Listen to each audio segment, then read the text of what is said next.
matéria de história. Então, abram o livro na página 58. Então, leiam o conteúdo da página 58 à página 62. Grifem as palavrinhas se vocês tiverem dificuldade. Procurem no dicionário e depois venham assistir a explicação, ok? Então, nós vamos falar sobre a expansão do território português na América. Lembrando, América, por quê? Porque é o continente onde o nosso país está localizado, tá? Território português, porque na época o Brasil era a colônia de Portugal. Expansão, por quê? Nós tínhamos o Tratado de Tordesilhas, que nós já estudamos. Então, o território das terras que hoje formam o Brasil foi dividido em dois, entre Portugal e Espanha, certo? Então, nós vamos saber como que Portugal conseguiu adquirir o território do tamanho que o Brasil é hoje, praticamente do tamanho que o nosso país é hoje. Então, ou seja, esta linha do Tratado de Tordesilhas, lembrando que ela era imaginária, né? Ela foi desrespeitada. E aí, Portugal acabou tomando aqui a parte do Brasil que era da Espanha. Então, nós vamos saber como. Nós tivemos várias coisas que influenciaram e ajudaram, né, a Portugal conseguir expandir as terras. Bom, primeira delas, entradas. As entradas chamavam de entrada porque elas entravam, certo? No meio do sertão.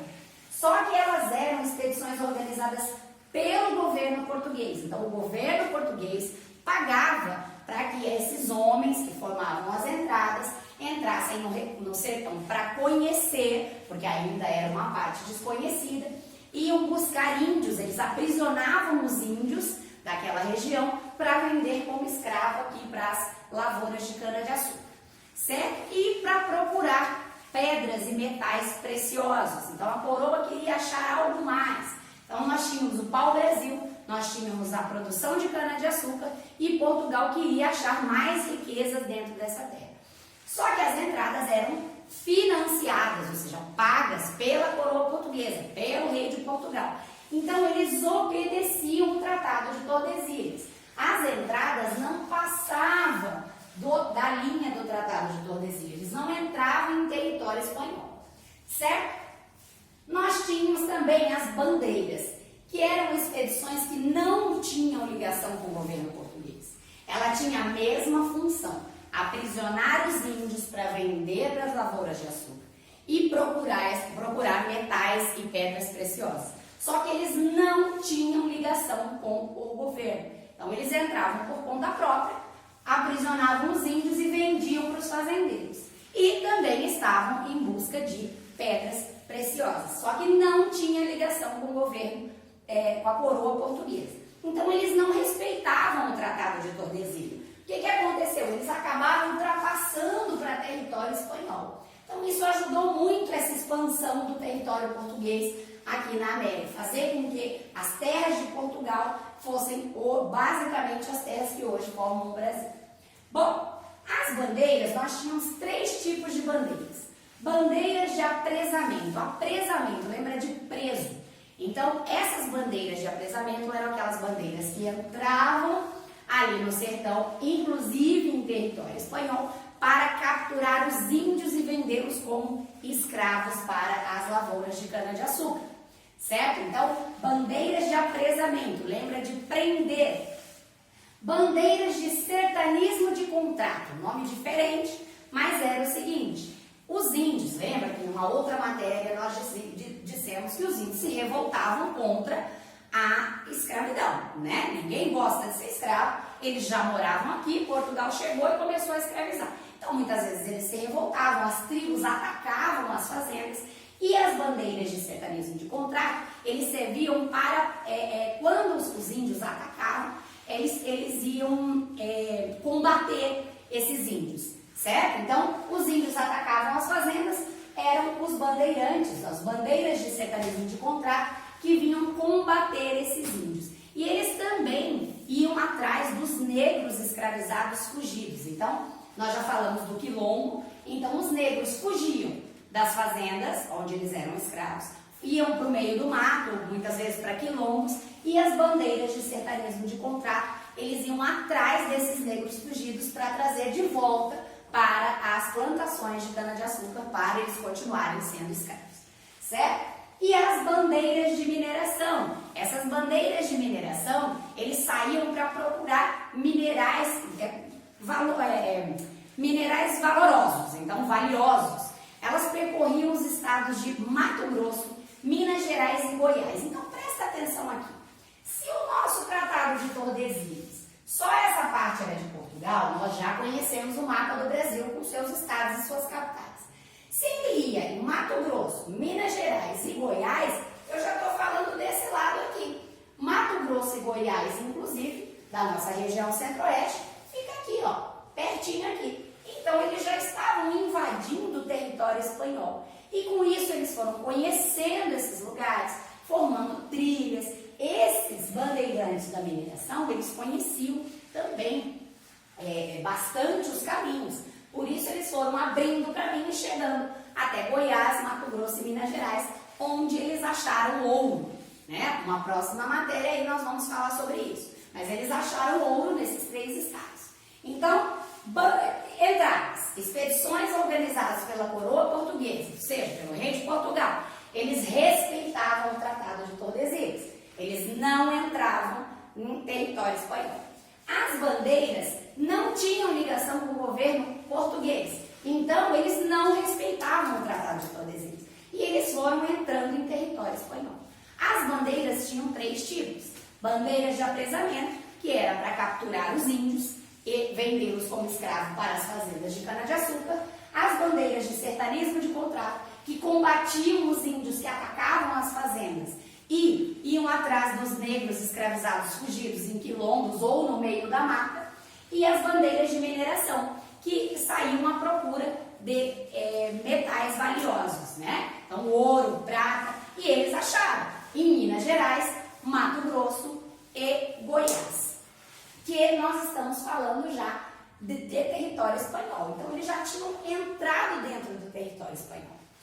Tá. Monções. Eles recebiam o nome de monções as expedições que se dirigiam para Goiás e Mato Grosso, aonde acharam ouro, né? Pelos rios. Então, as monções eram os homens que conheciam bastante os caminhos dos rios.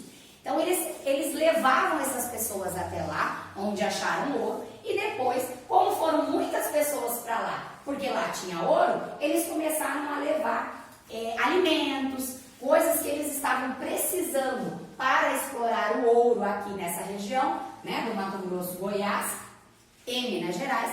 Eles iam pelo rio, principalmente pelo rio Tietê, que é um rio bem famoso em São Paulo, que a gente já ouviu falar pelo menos algumas vezes, certo? Então, monções, elas eram fluviais, né? Andavam pela água, certo? Mineração. Com a descoberta das minas, desenvolveu-se uma nova atividade econômica, a mineração. Quais eram as atividades econômicas aqui na colônia de Portugal? A retirada do pau-brasil e as plantações de cana-de-açúcar que aconteciam no litoral, né? Que é essa parte aqui que é banhada pelo mar.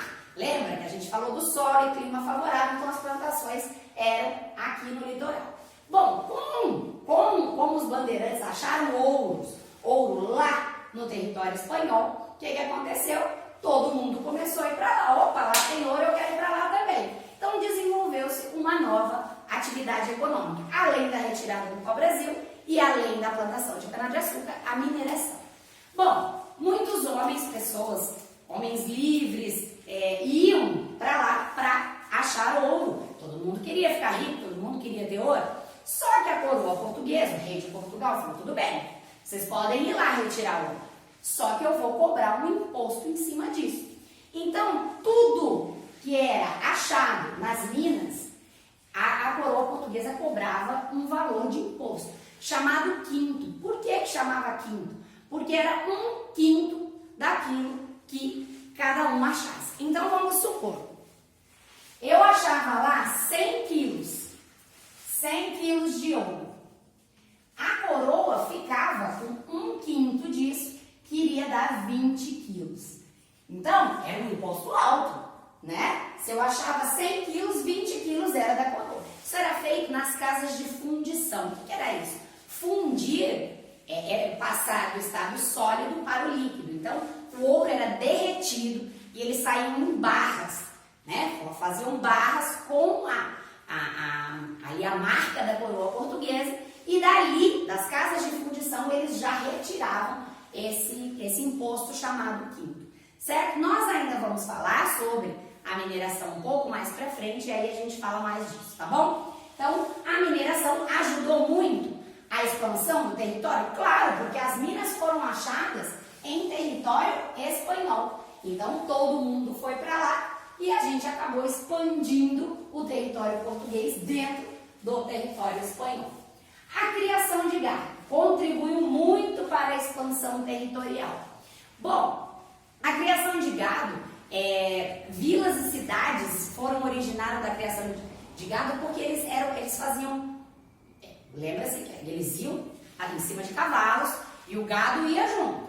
E aí eles paravam, tinham que fazer abrigos para os tropeiros, que eram aqueles que levavam as tropas, né? E tinham que montar ali os currais para o boi beber água, essas coisas. Então eles iam formando vilas e abrindo caminho. Por quê? Porque o gado, ele era criado no começo aqui, no Nordeste. Só que ele precisou de pastagens melhores. Então eles foram levando o gado para dentro do território, para achar melhores pastagens. Então isso contribuiu bastante para essa expansão territorial. Ou seja, Portugal estava entrando em território espanhol, explorando coisas no território espanhol. As missões religiosas, os padres jesuítas e outros religiosos penetraram no interior do território e fundaram missões para catequizar os índios. Nós já falamos o que era catequizar, né? Então, missões, aqui, quando a gente fala, fundaram missões, aqui. Missões eram aldeias criadas com a ajuda dos indígenas. Então, os jesuítas, também já falamos sobre isso, eles eram contra a escravidão dos índios e eles catequizavam. O que era catequizar? Era ensinar a religião católica, pois os índios tinham outra religião quando os portugueses chegaram aqui. Só que, para Portugal, somente a religião católica era a religião correta. Então, eles catequizavam, ensinavam os índios a ser católicos. As missões religiosas também, porque eles foram indo atrás de povos indígenas, né? E criavam missões. Então, eles foram criando missões no território que também era espanhol. Todos esses fatores fizeram com que o Tratado de Tordesilhas fosse desrespeitado e Portugal foi tomando conta do território que era da Espanha. E aí nós chegamos bem próximos das terras que hoje formam o nosso país. Então Portugal foi ganhando espaço, entrando, aí formando vila, formando cidades, e aí ele foi tomando o espaço que era da Espanha pelo Tratado de Tordesilhas. Por isso, a expansão do território português na América. Então, entradas, expedições organizadas pelo governo respeitavam o Tratado de Tordesilhas. Bandeiras não eram financiadas pelo governo, então eles não respeitavam o Tratado de Tordesilhas. Eles aprisionavam índios, as bandeiras de aprisionamento, eles combatiam os índios que se revoltavam e que atacavam as fazendas e as lavouras de cana-de-açúcar e resgatavam os negros escravizados fugidos. E as bandeiras de mineração que procuravam metais valiosos. Acharam lá em Goiás, Minas Gerais e Mato Grosso. Mineração. Quando acharam ouro, todo mundo queria ir para lá, então a expansão do território foi acontecendo. Foram criando-se vilas em volta, né, dessas minas onde acharam ouro. Então, com isso, muitos portugueses, muitos colonos foram para lá e Portugal foi, aos pouquinhos, tomando a parte que era da Espanha no Tratado de Tordesilhas. Criação de gado, porque o gado tinha que entrar para procurar pastos melhores, então eles saíam daqui do litoral e iam. Aí achavam um pasto aqui, acabava, entrava mais um pouquinho, achava aqui, e nisso foram criando-se vilas também em volta da onde os tropeiros, que eram quem guiavam as tropas, paravam para dormir, né, e para botar ali os currais dos animais. E as missões religiosas que eram feitas para catequizar os índios, eram aldeias criadas com a ajuda dos índios. Então, também foram entrando aqui em território espanhol e com isso Portugal foi tomando o espaço que era da Espanha, pelo Tratado de Tordesilhas. Ok? Então, vocês vão fazer aí os exercícios da página 63. Façam aí, tem um material no caderno também, com algumas outras informações, dá uma lidinha e até a próxima aula.